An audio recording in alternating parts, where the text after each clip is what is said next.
Alrighty, time for chapter 3. Alright, chapter 3, the anatomy of emotions. There are numerous complicated psychologies of the human emotions. They often involve considerable symbology and references to mythology, and they are based on hypotheses that are hotly debated. As a result, there are various schools of psychotherapy with their different aims and methods. Simplicity is one of the earmarks of truth. And so we will describe a simple, workable, testable map of the emotions that can be verified by subjective experience as well as by objective testing. The goal of survival. Whichever psychology is studied reveals the primary human goal.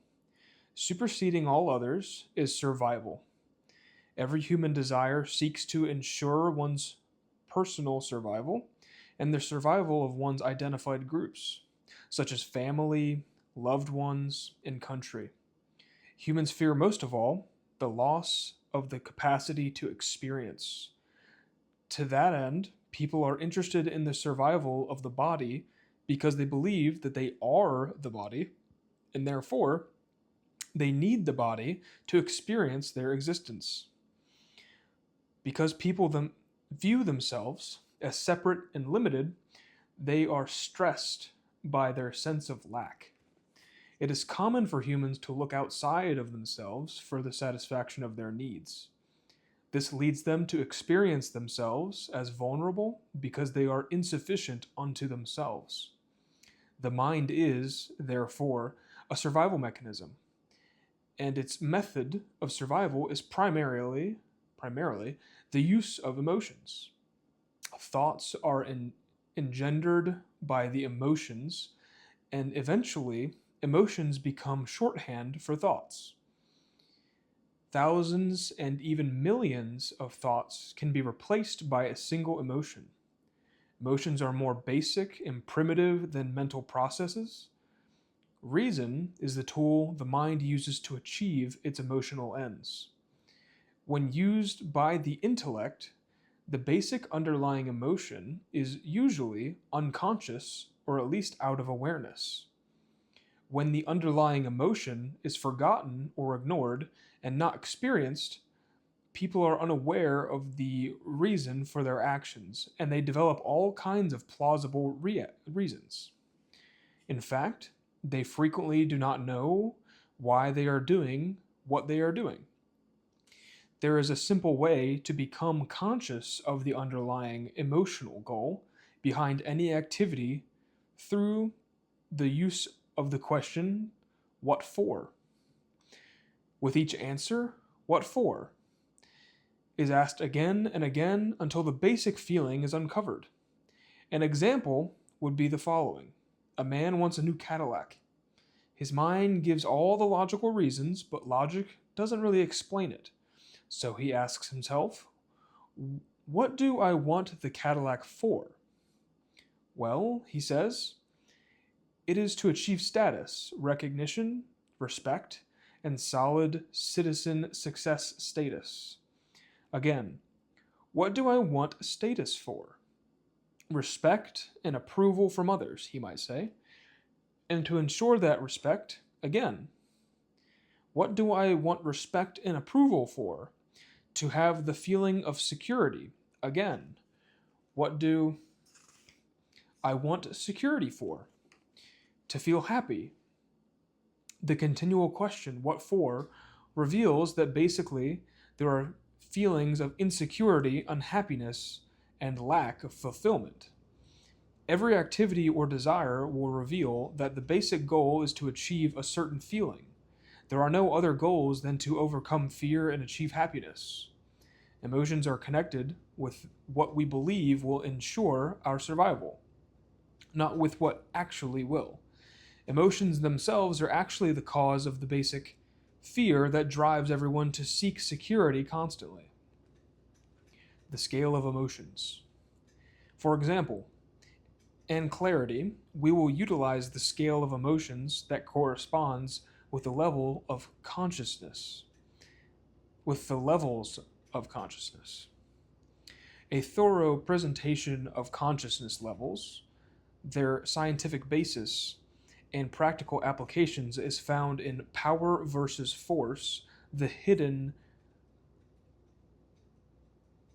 Determinants of Human Behavior. Briefly, everything emits energy, either positive or negative. Intuitively, we know the difference between a positive, friendly, genuine, considerate, and a negative one, greedy, deceitful, hateful. The energy of Mother Teresa was obviously different from the energy of Adolf Hitler. Most people's energy is somewhere in between the two. Music, places, books, animals, intentions, and all of life emit an energy that can be calibrated as to its existence and its degree of truth. Like goes to like. The different energies constellate in a attractor patterns or levels of consciousness. The map of consciousness provides a linear, logarithmic view of this nonlinear energetic terrain. Each level of consciousness, or attractor pattern, is calibrated on a logarithmic scale of energetic power ranging from 1 to 1000. The level of full enlightenment, 1000, at the top of the map represents the highest level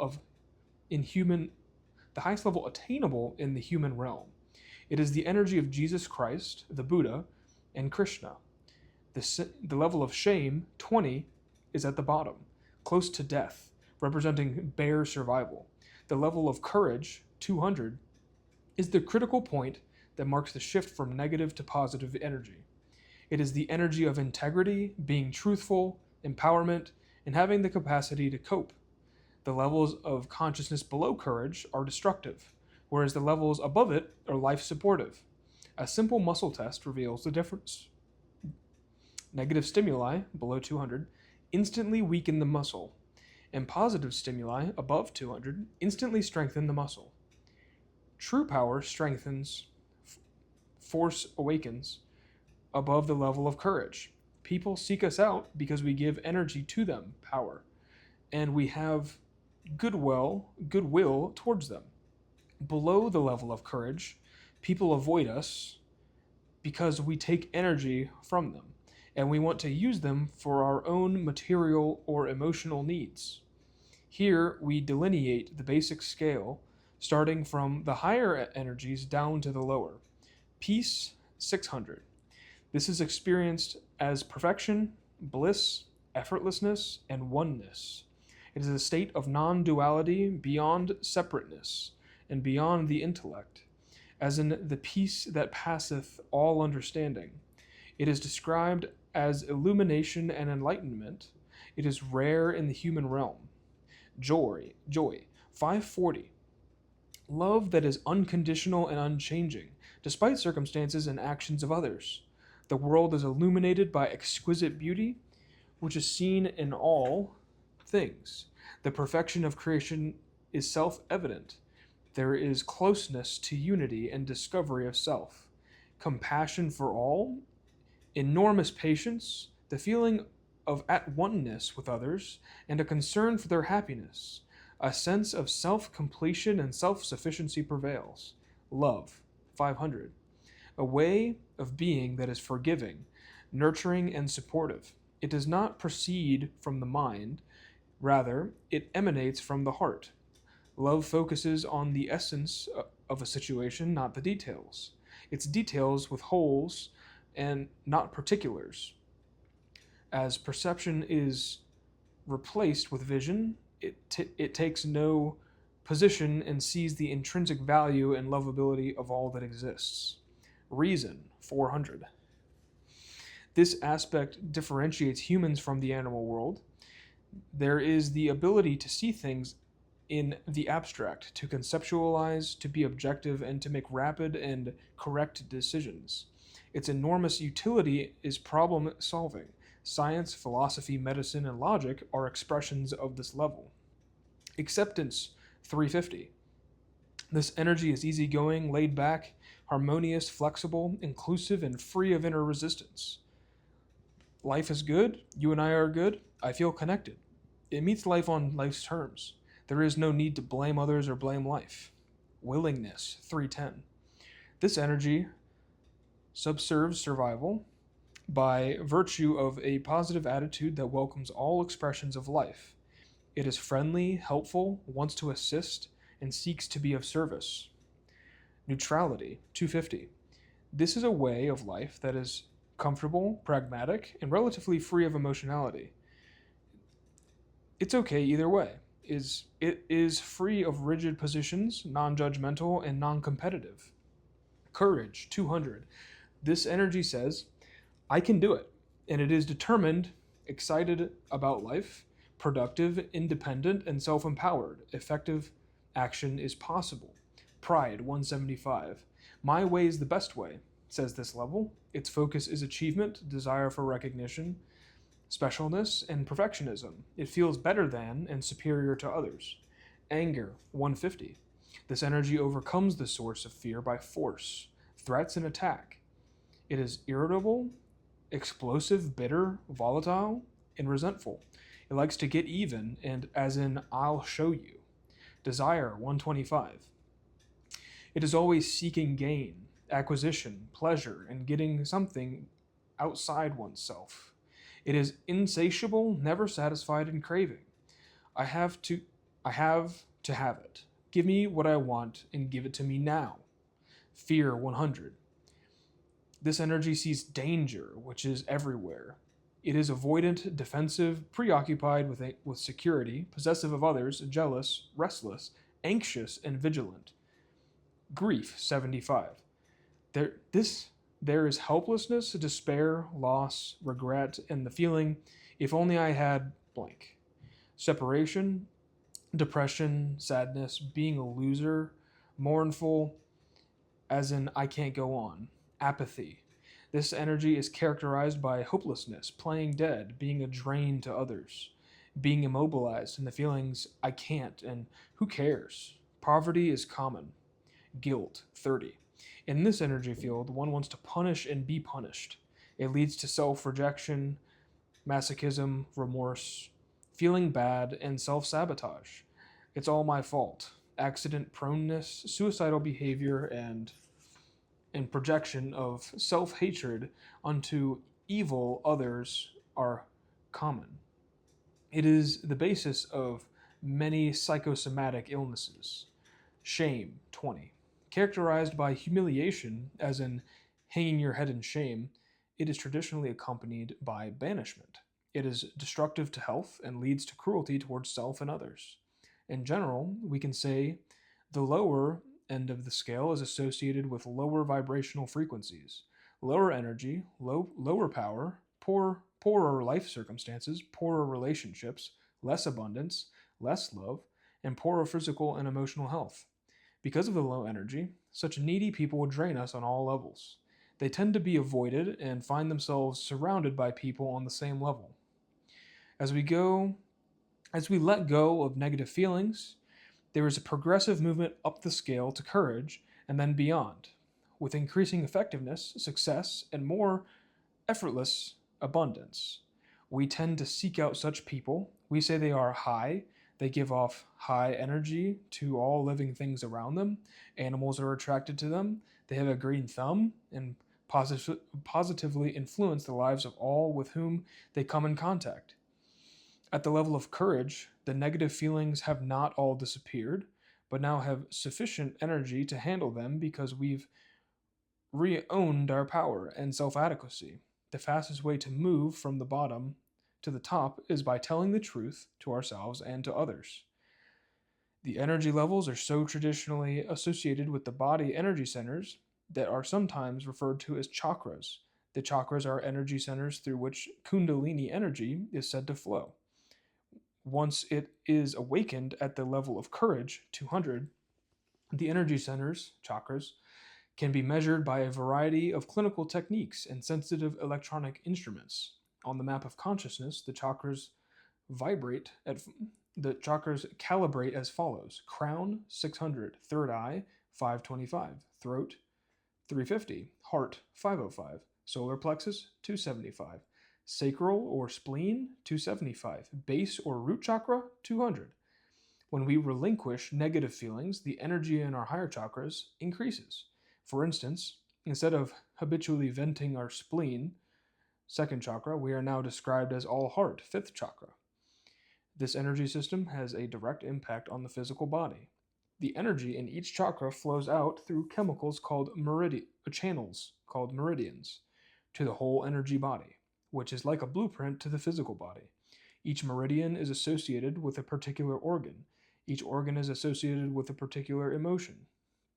A negative emotion throws off the energy balance of its associated acupuncture meridian and related organ. For instance, depression, despair, and melancholy are associated with the liver meridian, so these emotions tend to interfere with liver function.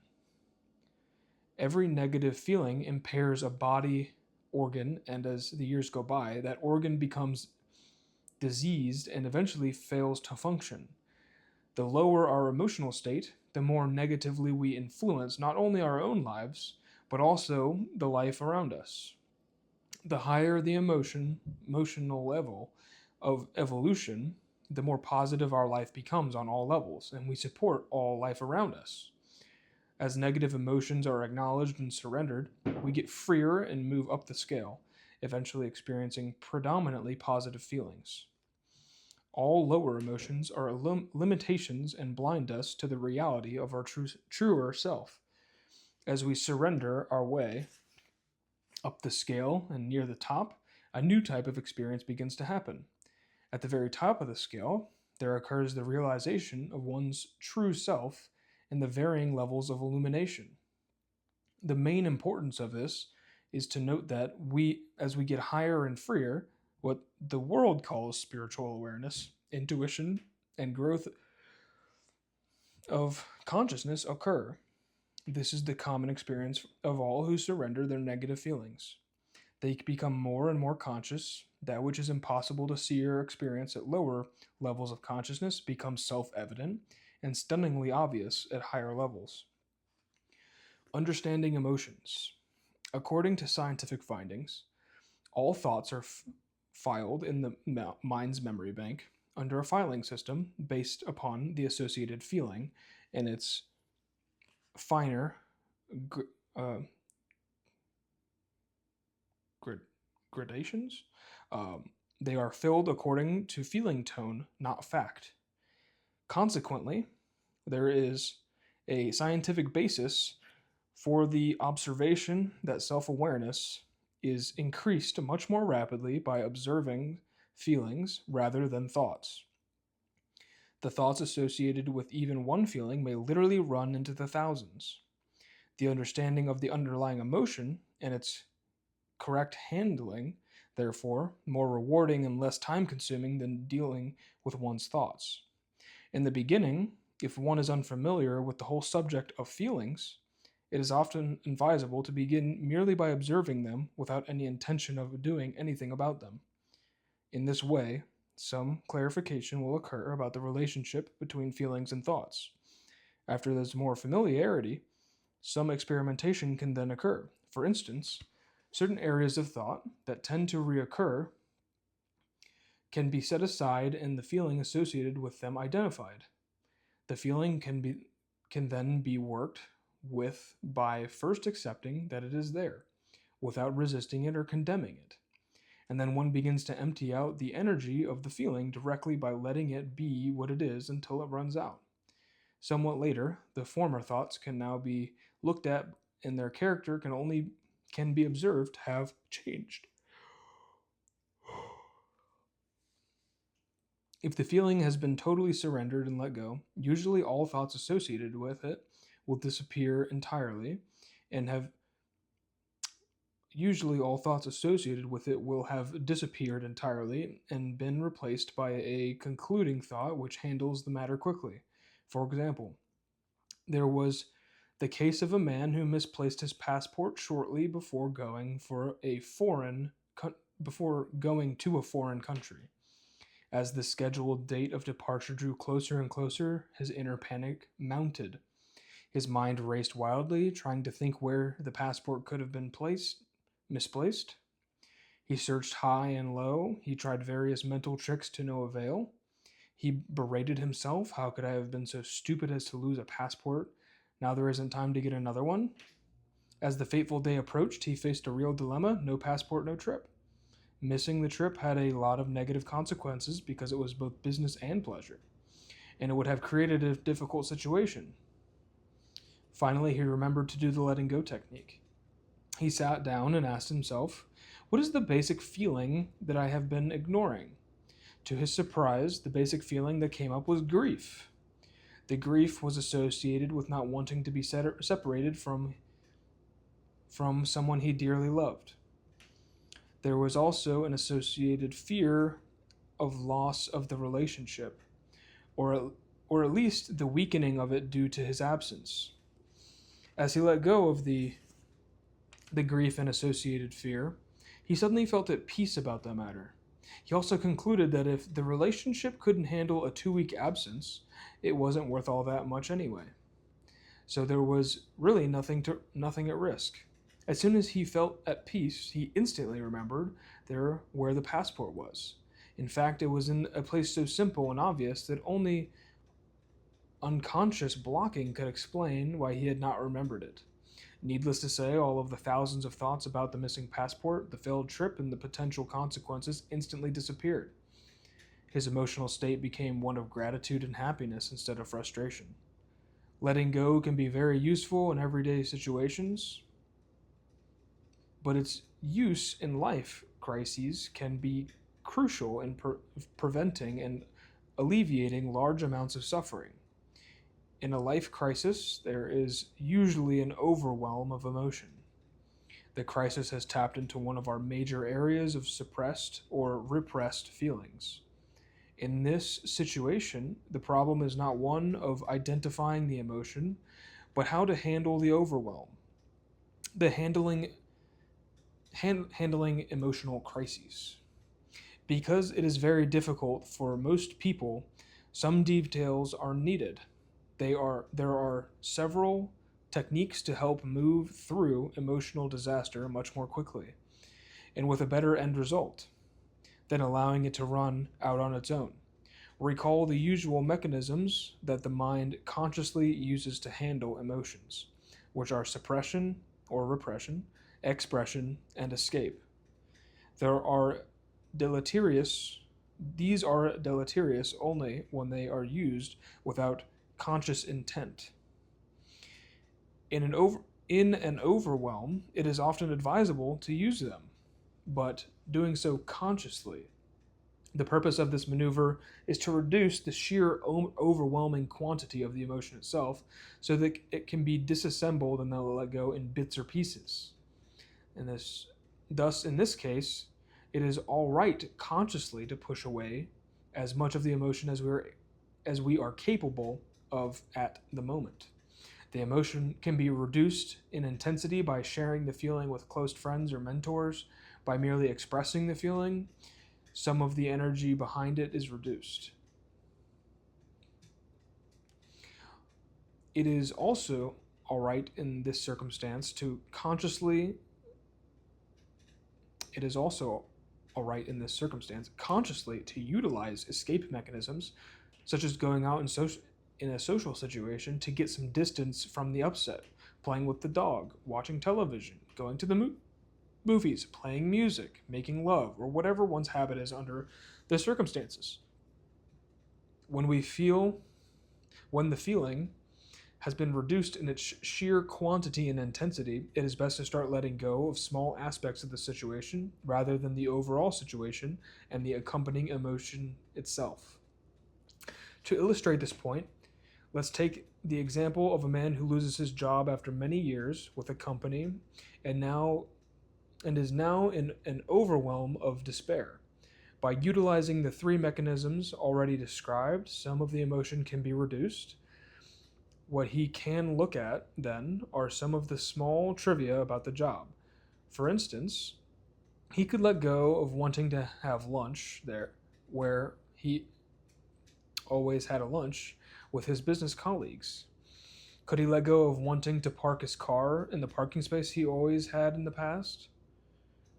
Could he let go of wanting to ride up in the same elevator? Could he let go of the attachment to his desk? Could he let go of the attachment to the secretary and her friendliness towards him? Could he let go of the attachment to his computer? Could he let go of seeing the same boss every day? Could he let go of his feeling of familiarity with the background noises of the office? The purpose of surrendering these smaller aspects of losing a job, which may seem trivial, is that it gets the mind into the letting go mode. The letting go mode takes us up to the level of courage.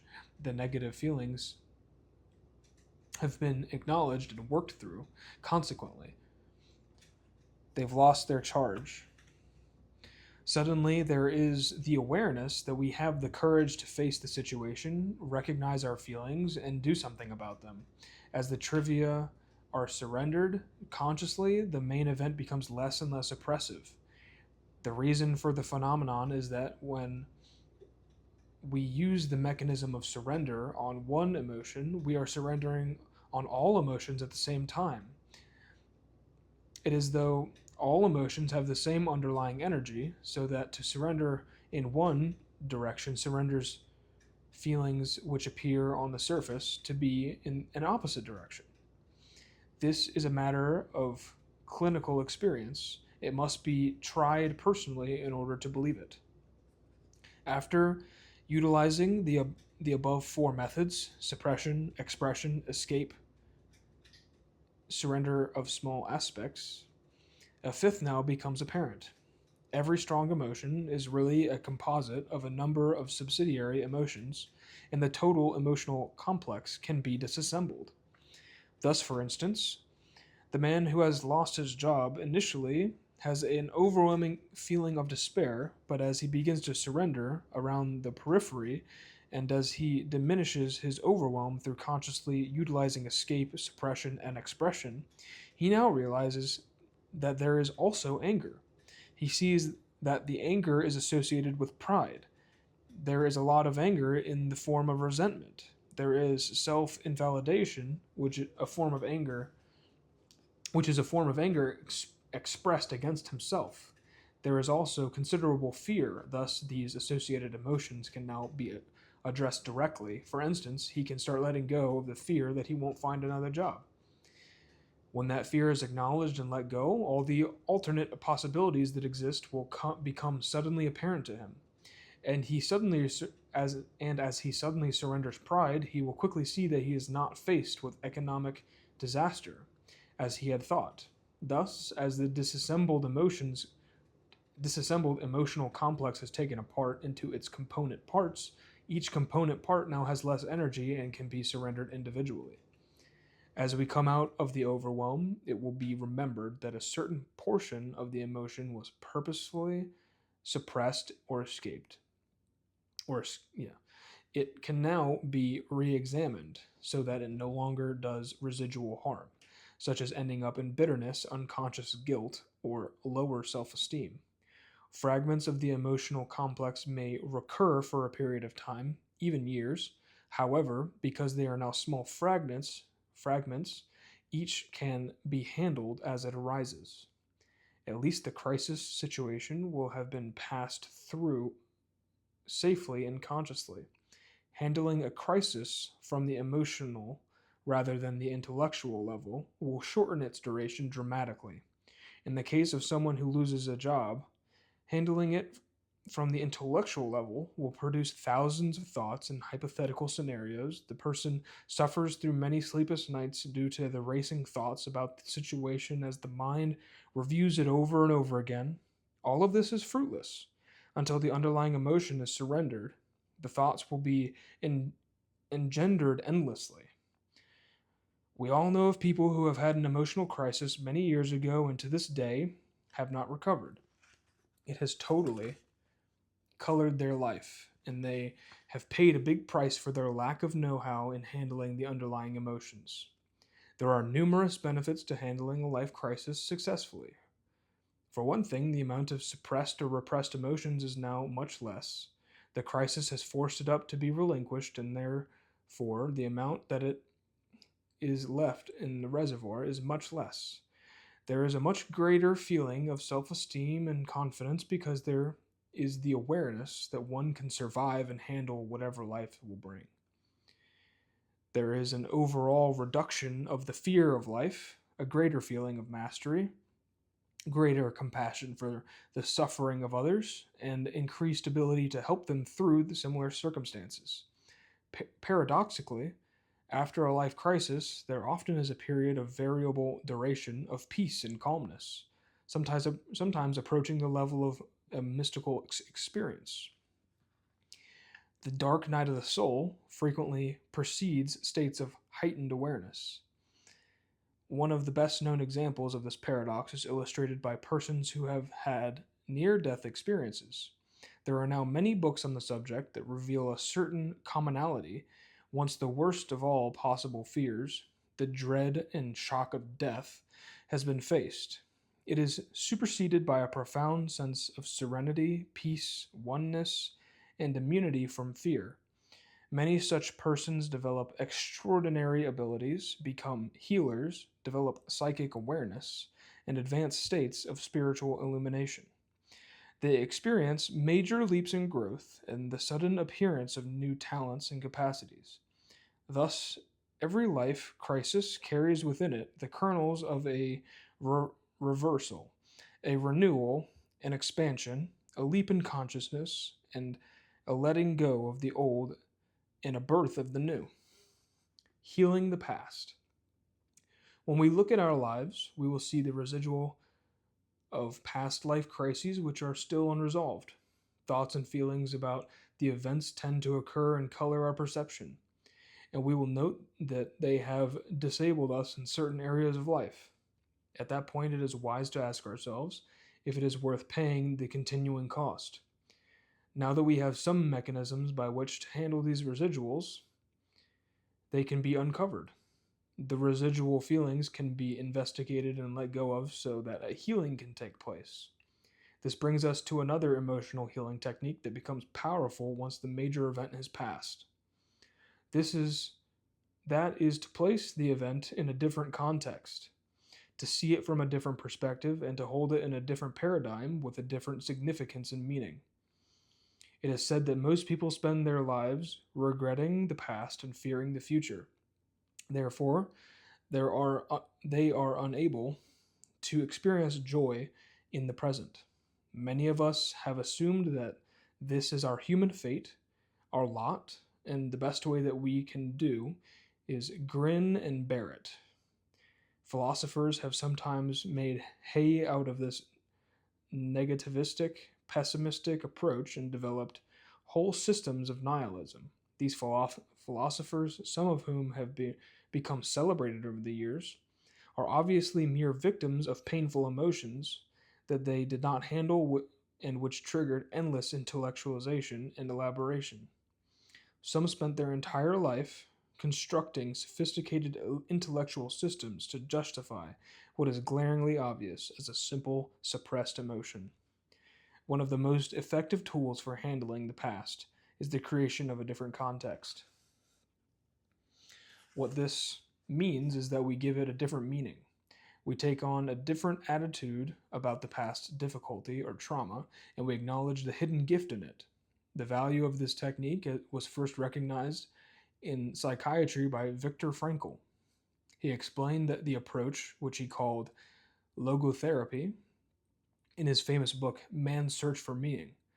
His clinical and personal experience demonstrated that emotional events and traumatic occurrences will change considerably and be healed if a new meaning is placed around them.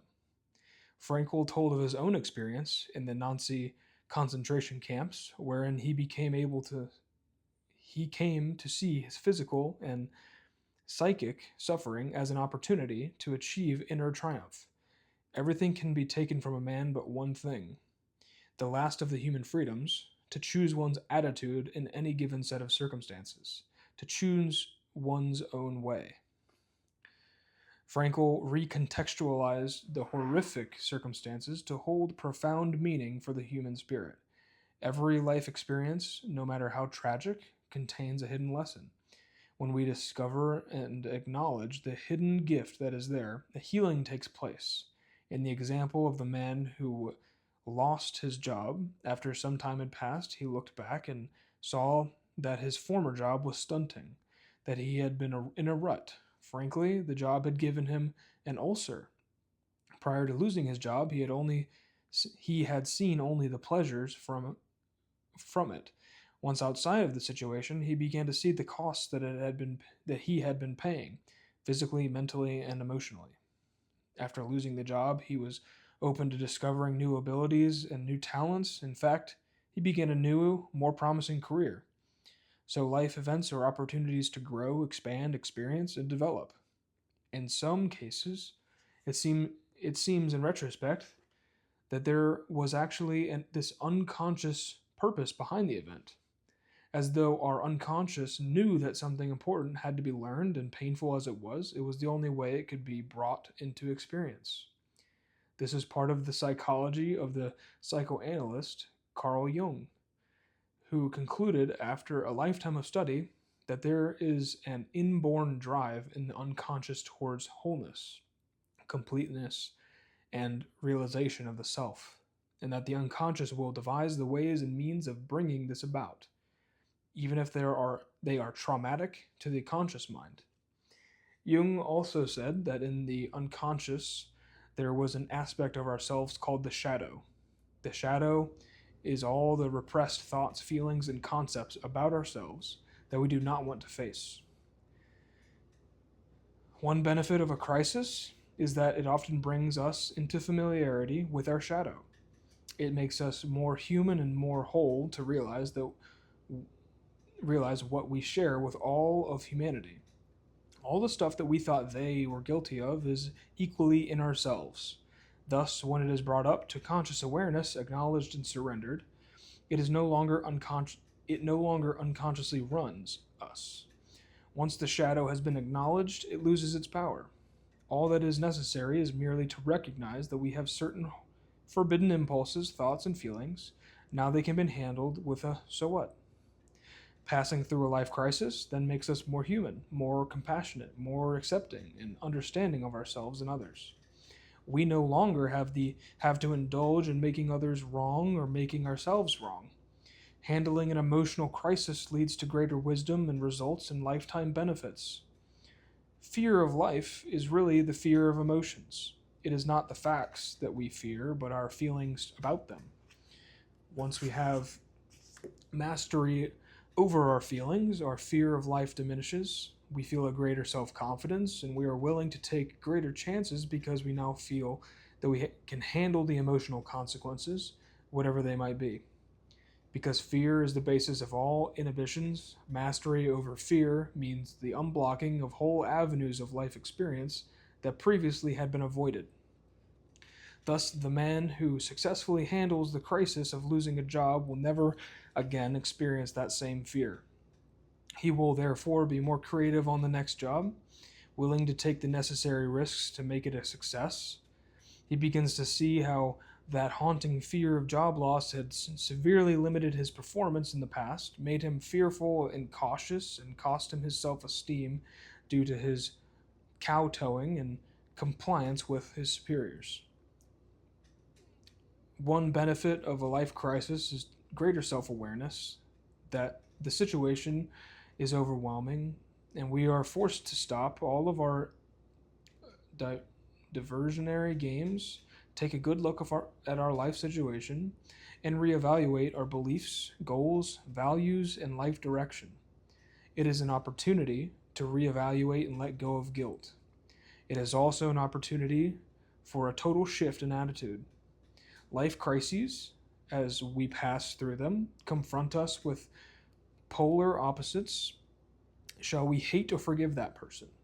Shall we learn from this experience and grow, or resent it and become bitter? Do we choose to overlook the other person's shortcomings and our own, or instead do we resent and mentally attack them? Shall we withdraw from a similar situation in the future with greater fear, or shall we transcend this crisis and master it once and for all? Do we choose hope or discouragement? Can we use the experience as an opportunity to learn how to share, or shall we withdraw into a shell of fear and bitterness? Every emotional experience is an opportunity to grow, to go up or down. Which do we choose? That is the confrontation. We have the opportunity to choose whether we want to hang on or let go of emotional upsets. We can look at the cost of hanging on to them. Do we want to pay the price? Are we willing to accept the feelings? Can we look at the benefits of letting go of them? The choice we make will determine our future. What kind of future do we want? Will we choose to be healed, or will we become one of the walking wounded? In making this choice, it is well to look at the payoff we get from hanging on to the residuals of a painful experience. What are the satisfactions we are getting? How little are we willing to settle for? Anger, hatred, self-pity, resentments, they all have their cheap little payoff and that little inner satisfaction. Let's not pretend that it's not there. There's a weird, quirky pleasure when we hang on to pain. It certainly satisfies our unconscious need for the alleviation of guilt through punishment. We get to feel miserable and rotten. The question then arises, but for how long? Take, for example, the man who had not spoken to his brother for 23 years. Neither of them could remember what the incident was about. It had been long forgotten, but they were in the habit of not speaking, and so, for 23 years, they paid the price of missing each other's company, affection, togetherness in family matters, and all the shared experiences and love they could have had. When the man learned about the mechanism of surrender, he began to let go of his feelings about his brother. Suddenly, he broke out in tears of grief, realizing that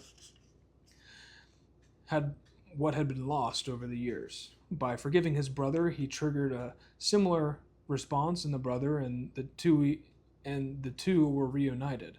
Then one of the brothers flashed back on the incident.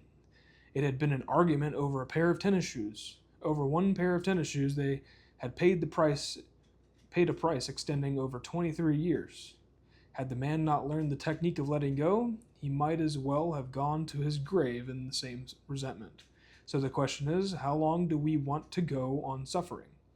When are we willing to give it up? When is enough enough? The part of us that wants to cling to negative emotions is our smallness.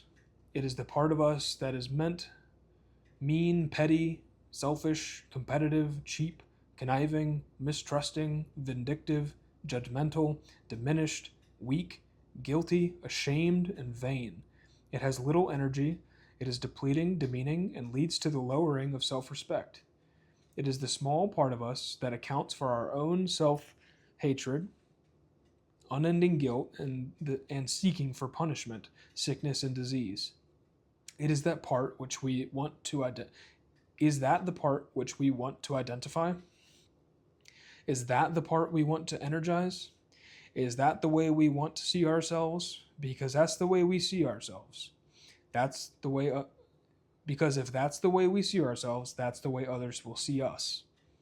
The world can only see us as we see ourselves. Are we willing to pay those consequences? If we see ourselves as cheap and petty, it is unlikely that we'll be at the top of the company list for a raise. The price of holding on to smallness can be demonstrated with muscle testing. The procedure is fairly simple.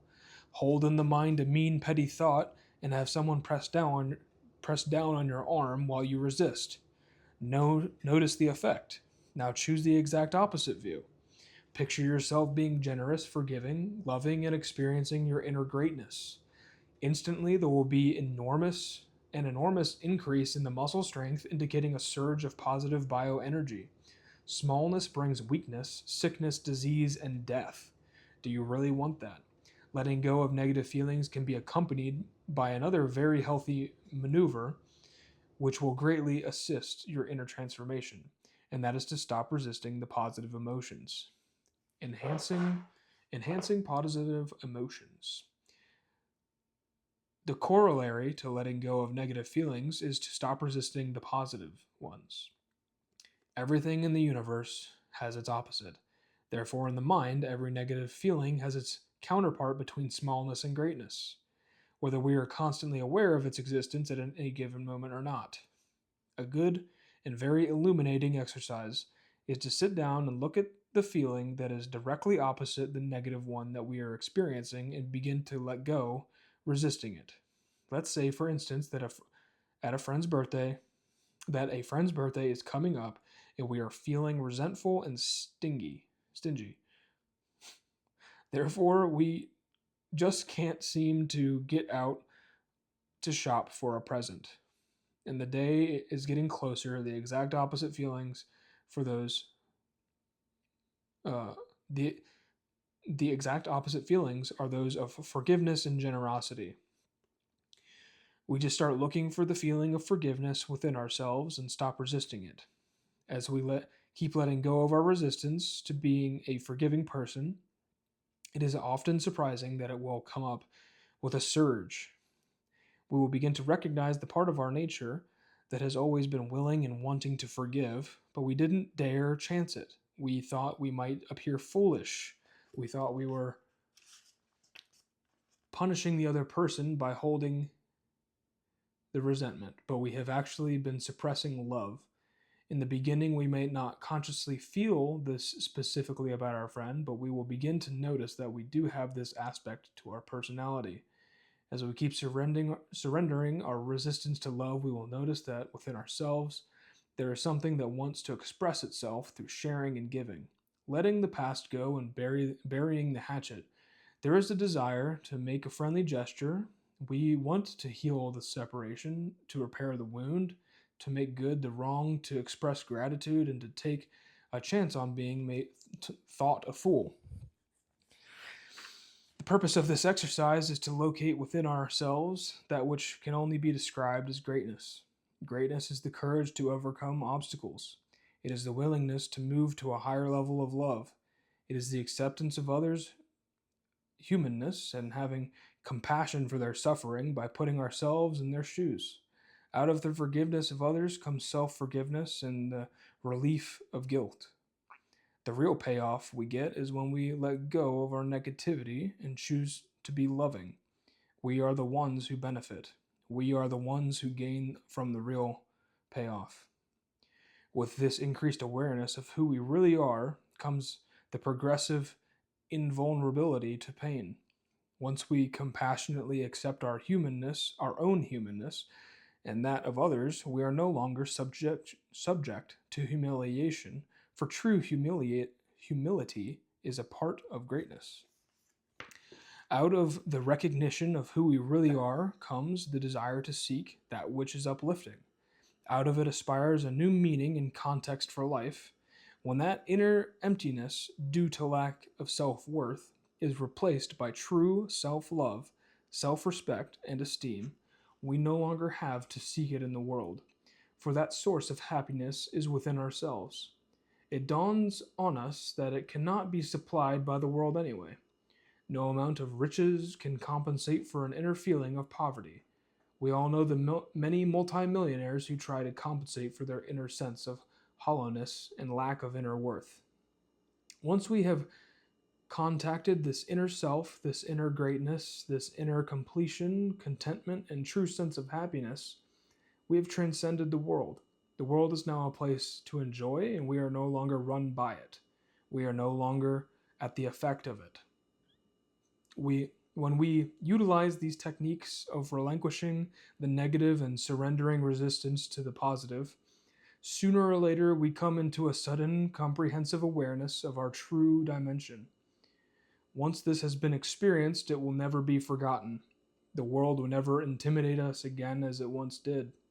There may be continued compliance with the ways of the world out of sheer habit, but the inner drivenness, the invulnerability, and the inner doubt is now gone.